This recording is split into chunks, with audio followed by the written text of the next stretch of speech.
Thiruvananthapuram corporation തെരഞ്ഞെടുപ്പിനുള്ള കോൺഗ്രസ് സ്ഥാനാർത്ഥി പ്രഖ്യാപനം ഇന്ന് 48 വാർഡുകളിലേക്കാണ് സ്ഥാനാർത്ഥികളെ പ്രഖ്യാപിക്കുക. KS ശബരിനാഥൻ മേയർ സ്ഥാനാർത്ഥിയാകും. വീണ S നായരും സ്ഥാനാർത്ഥി പട്ടികയിലുണ്ട്.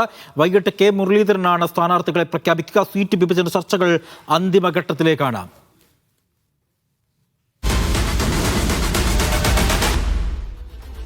സുള്ളൈസക്കുണ്ട് വിവരങ്ങൾ നൽകാനായി. സുള്ളൈസക്ക്, തിരുവനന്തപുരം കോർപ്പറേഷൻ പിടിക്കുക എന്ന ലക്ഷ്യത്തോടുകൂടിയാണോ ഈ KS ശബരിനാഥനെയും ഒപ്പം തന്നെ വീണ S നായരെ ഉൾപ്പെടെയുള്ള യുവാക്കൾക്ക് പ്രാതിനിധ്യം നൽകിക്കൊണ്ടൊരു പട്ടിക കോൺഗ്രസ് പുറത്തിറക്കുന്നത്? ഇതുമായി ബന്ധപ്പെട്ടുള്ള കൂടുതൽ വിശദാംശം എന്താണ്? അജി, ഏറ്റവും പ്രധാനപ്പെട്ട കാര്യം അതല്ല. തദ്ദേശ സ്വയംഭരണ തെരഞ്ഞെടുപ്പുമായി ബന്ധപ്പെട്ടുകൊണ്ട് തെരഞ്ഞെടുപ്പ് വിജ്ഞാപനം പോലും പുറത്തിറങ്ങുന്നതിന് മുമ്പ് സംസ്ഥാനത്ത് ആദ്യമായി ഒരു സ്ഥാനാർത്ഥി പട്ടിക പ്രഖ്യാപനം ഉണ്ടാകുന്നു എന്നതാണ് ഏറ്റവും പ്രധാനപ്പെട്ട കാര്യം. പലയിടങ്ങളിലും പല മുന്നണികളും സ്ഥാനാർത്ഥി ചർച്ചകളും മറ്റുമൊക്കെ ആരംഭിച്ചിട്ടുണ്ടെങ്കിലും തിരുവനന്തപുരം കോർപ്പറേഷനിൽ, തലസ്ഥാനത്തെ കോർപ്പറേഷനിൽ കോൺഗ്രസ് അവരുടെ ആദ്യഘട്ട സ്ഥാനാർത്ഥി പട്ടിക അല്പസമയത്തിനുള്ളിൽ തന്നെ പ്രഖ്യാപിക്കുകയാണ്. 4 മണിക്ക് തിരുവനന്തപുരം DCC ഓഫീസിൽ വിളിച്ചു ചേർക്കുന്ന വാർത്താ സമ്മേളനത്തിലാണ് കോർപ്പറേഷന്റെ ചുമതലയുള്ള K മുരളീധരൻ 48 സ്ഥാനാർത്ഥികളുടെ പട്ടിക പ്രഖ്യാപിക്കും. അതായത് ഒരു മുഴം മുന്നേ തന്നെ കോൺഗ്രസ് ഈ തെരഞ്ഞെടുപ്പിൽ അലേർട്ടാവുന്നു, സജീവമായി രംഗത്തിറങ്ങുന്നു എന്നതാണ് ഏറ്റവും പ്രധാനപ്പെട്ട ഒരു കാര്യം.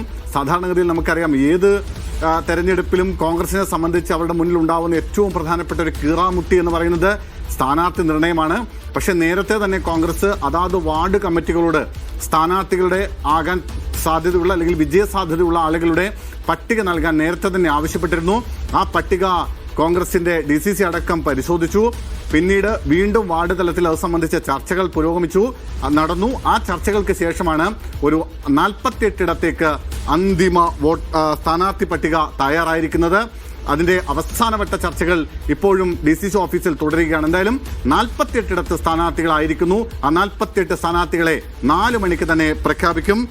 KS ശബരിനാഥനാണ് ഇത്തവണ തിരുവനന്തപുരം കോർപ്പറേഷനിലെ UDFന്റെ മേയർ സ്ഥാനാർത്ഥി.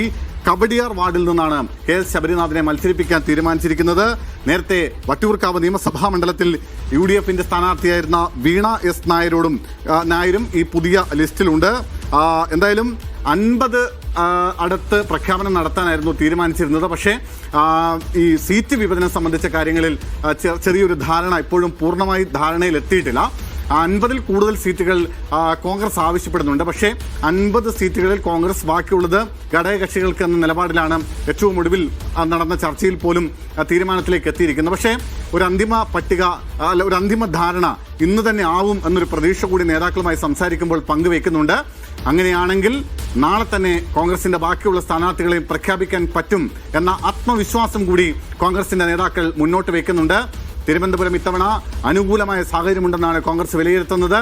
നമുക്കറിയാം, വലിയ തോതിൽ ഒരുപക്ഷെ ഒരു സമയത്ത് കോർപ്പറേഷൻ ഭരണം, പിന്നീട് പ്രതിപക്ഷം, അവിടെ നിന്ന് 3-ാം സ്ഥാനത്തേക്ക് കോൺഗ്രസ് തലസ്ഥാന നഗരിയിലെ കോർപ്പറേഷനിൽ പിന്നോട്ട് പോകേണ്ട ഒരു സാഹചര്യം ഉണ്ടായിരുന്നു. വലിയ തിരിച്ചടിയാണ് കഴിഞ്ഞ തവണ കോർപ്പറേഷൻ തെരഞ്ഞെടുപ്പ്, തദ്ദേശ തെരഞ്ഞെടുപ്പിൽ UDFനുണ്ടായത്.